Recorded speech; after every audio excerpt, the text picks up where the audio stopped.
update because Captain Sergei disappeared into the fog. All right, hold on, let me just see. That's the beauty of Kenworth. Check that out. See, I opened the sleeper door. Love it. But it's too hot, but it's not windy. Anyway, I'm sitting at the shipper in Louisiana. Some guy just called me. I was making notes. Wants to buy my trailer. Well, he just wants to see it. He says, why you want to sell it? I said, you know, questions like this, like, what do you say, right? You don't want to diss your own equipment, because then people say, okay, then why do I want to buy it, right? But you want to be somewhere in the middle, you know, not too honest. I mean, don't tell them everything. I mean, don't lie, right? But you have your reasons, they have their reasons, right? And I said, well, I'm a small operator. I can afford only one trailer. And I said, sometimes because I do over the road kind of stuff, my loads are very different from each day to day. And so for me, sometimes I'm thinking that a flat deck trailer would be more beneficial. You know, I could do more loads. But honestly, I'm still not 100% sure, because especially recently, you've seen my videos. I've been doing a lot of you know, big heavy stuff, and with that, you know, this kind of trailer is cool. But then some people say, like, I know this guy that does multi-axle stuff for Landstar, and he does, you know, like 10, 12, 13, 15 axle stuff. And I asked him, and he says, oh, his trailers are flat deck lowboy trailers. And I asked why, and he said because it's easy to get the over height permit. I don't know. But anyway, so there is now that you can get a flat deck trailer which only is a little bit taller than a drop side rail. So anyway, so this guy, he runs a trucking company, and he has his own construction company. Perfect. And that's exactly who I was looking for, because this kind of trailer is usually in demand among construction guys, you know, because, and so I told this guy the truth. I said, because, you know, I'm a small company, I need a slightly more versatile trailer, but ideally I want to stay with Fontaine so I can reuse my flip axle and my flip neck, you know. And he says, because he has these big machines, he's actually looking for a drop side rail trailer to cut the height, you know. And he already has 3, he said he has like 2004, 2009, 2012 Fontaine flat deck trailers, right? And he doesn't want to sell them, but he says he might think about trading one of those for mine. But I said, how tall are they? And he says, mostly they're like 22 inches off the ground. I said, no, for me that's too tall. I'm looking for the one that's like 18 inches loaded, you know. And so anyway, so I'm loading here, and this goes to Quebec, Canada, and I'll be passing this guy. He's somewhere in Eastern Ontario. And yeah, my deadhead was killing me. You know, the deadhead. And there's another guy behind me, and he's from Canada. But he's just like an owner operator, no payments. He has an old Volvo, no DEF, no nothing. So we just compared notes, who makes more money. Captain Sergei won, but of course I didn't tell him about the truck payment and trailer payment. Yeah, I make more money, but I pay like freaking millions of dollars a month for the equipment. But never mind, I like the freedom, you know. Like, honestly, for me, this is not about the money. Even if I make the same money as compared to the company where I was an owner operator, I would never ever go back, you know. Like, I love this. I'm in control. I'm in charge. This is the real freedom. Forget Landstar. If you want to be free, you have to be your own boss. Or as one guy said it, he says, you cannot make real money unless you can print your own bill of lading. Basically, unless you own a company and your company name is at the top of the bill of lading. And that's what I have. So I have a license to print money. Well, figuratively speaking. Okay. So anyway, so yeah, the day was fine. Las Vegas, I loved Vegas, except it was too hot. 112 degrees or 45 Celsius, crazy. And then I arrived in Louisiana yesterday. I spent the night at the TA. As usual, it was super crowded, so I paid 14 bucks for premium parking. And I know sometimes there's delays over here with these machines. And I called the number on my load confirmation, and I got a very cheerful message from the local phone company saying that the number you called is not in service. Please check your number and call again. Love this. This technology is amazing, right? So I looked up this location on Google Maps. There's a different number. I called that number. There's a voicemail. I left a message and I started driving. But before I did, actually, the price for diesel at TA is $3.05 US a gallon, $3.05. And across the street there's an Esso and it says $2.89. $2.89. So 15 cents difference. So I dropped my trailer because that place is too small, drove across the street and got $200 worth of fuel, which only filled up one side.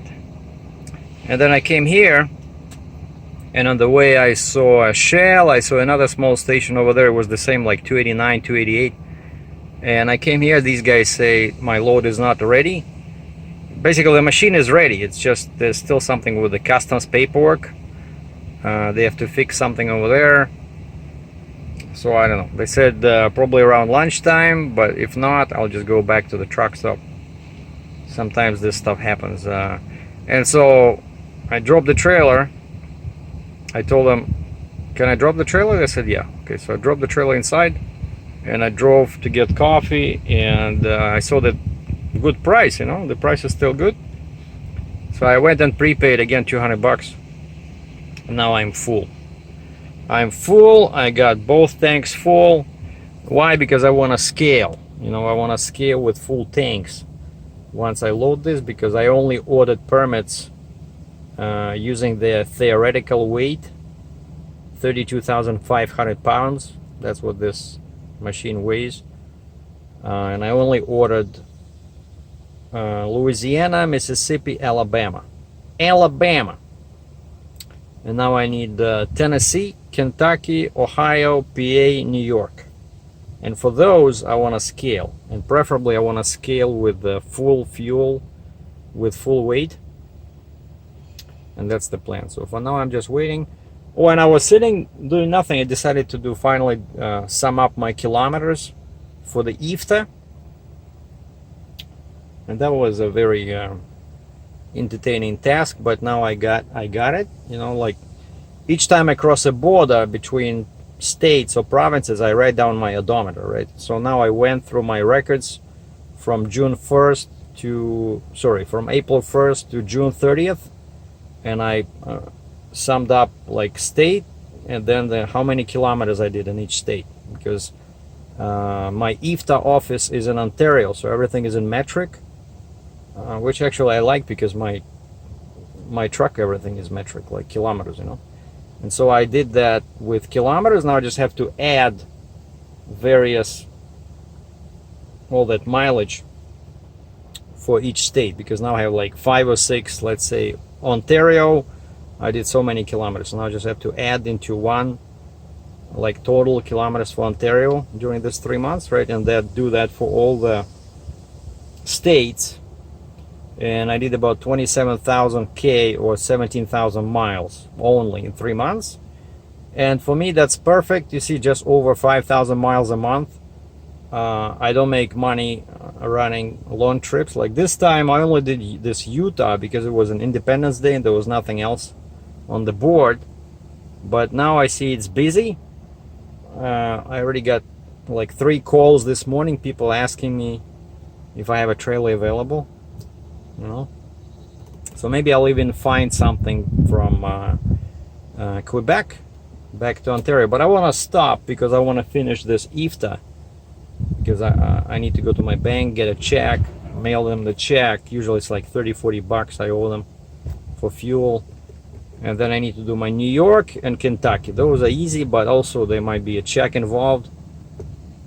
And also I found I have a nail in one of the tires. It's been there for like 2 months. It's not leaking, but I gotta take care of it. Of course I can do it somewhere in the States.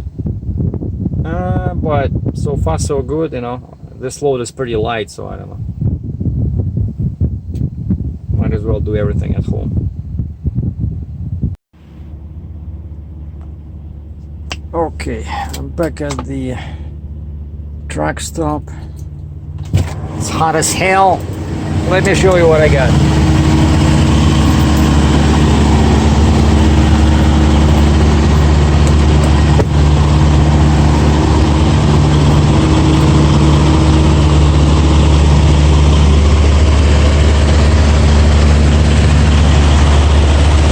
So, another TAPV. Tactical Armored Patrol Vehicle.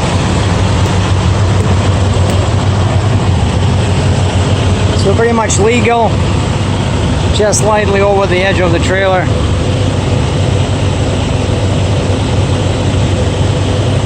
I put a bunch of chains on it.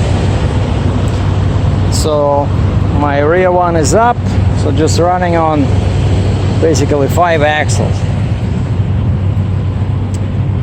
And I got some feedback from guys about my, you know, in case I sell this trailer.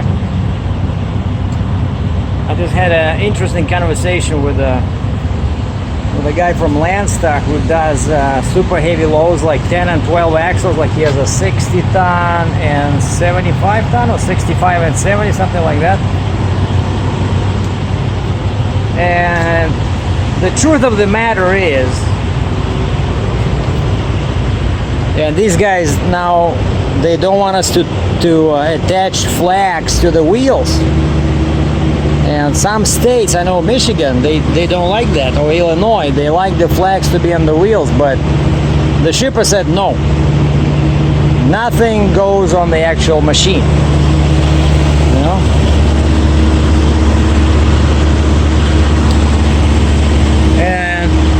So I booked I spent 6 hours.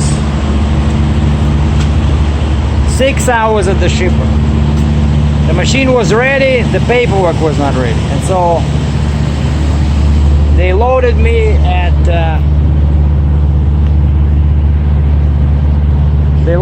around 2 o'clock local time, and I'm all wet. All I had was water and coffee. And I decided, you know what, I'm not driving today. So I just went back to the truck stop. I scaled the truck. I ordered the rest of the permits. So now I have Louisiana, Mississippi, Alabama, and I ordered the rest, which is Tennessee, Kentucky, Ohio, Pennsylvania, New York. Right, I'm heading to Canada, to the eastern part of Canada. And see, a lot of guys now use these.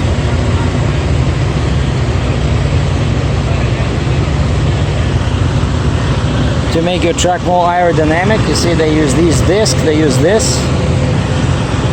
That's not gonna work for me. I need room. And also one thing about the trailer, that I do notice much more wear and tear on the front axle because of the longer spread, because this is 60 inches versus the previous 54. But because of this, yeah, they give you more weight for the road, because this is better for the highway, but it's actually worse for the trailer, because since this one is further away, right, so more weight goes on this. And you see now my tires have some irregular wear and tear. I probably should replace the shocks. I don't remember when was the last time I replaced the shocks on these. Yeah, that's what happens when the shocks start going bad. Your tires start wearing out funny. But basically, yeah, so it's impossible to choose a perfect trailer, especially for me, since I was doing a search for a friend on my load board, just comparing what's the difference, like RGN loads, all US to Ontario, all US again, loads from all over US going to Ontario, Canada. I had like 20 loads. And then I did a search inside Florida, let's say 200-mile radius of Jacksonville, Florida, going to anywhere, US, Canada, doesn't matter. That search had 800 loads. So 20 loads for me, 800 loads for the lucky American guy. You see, and that's why, so I have 40 times less loads. And that's why I cannot be too selective, like my trailer cannot be too restrictive, you know, because I gotta do everything. And to be fair, quite often it's not the heaviest loads that pay the biggest money. Mostly it depends how urgent they want this thing to be shipped, you know. It can be some cheap stuff, but the guy will pay, I don't know, 10-20 grand because they want it overnight somewhere, you know. Like the same thing why you pay triple price for FedEx versus UPS, United States Postal Service, or Canada Post, right? But yeah, so that's just I'm at an interesting junction here, or juncture, where I gotta decide, because I want to keep moving forward. My biggest motivation is to make more money. It's just not because I'm greedy or something, but it's kind of like sport, you know, like you want to get to the top, and that's why I have this flip axle, right? And so where do you go from here? You get more axles, you get Jeeps, Stingers, boosters, you know, 75-ton trailers, or you get or you go in the opposite direction, make it lighter and maybe extendable, I don't know. So, and that's another reason why I want to go to the hotel. I need to do more research about this. And then on the way to Canada, this guy, the potential buyer, is in Ontario. So I'm gonna stop in Ontario on the way to Quebec and let this guy see the trailer and see what happens. So no driving today, okay? So, but that's the load. So just like I said, 31.5, 32,000 pounds, nice brand new machine, 4 wheels, super light, just slightly a couple of inches on each side. Thanks for watching.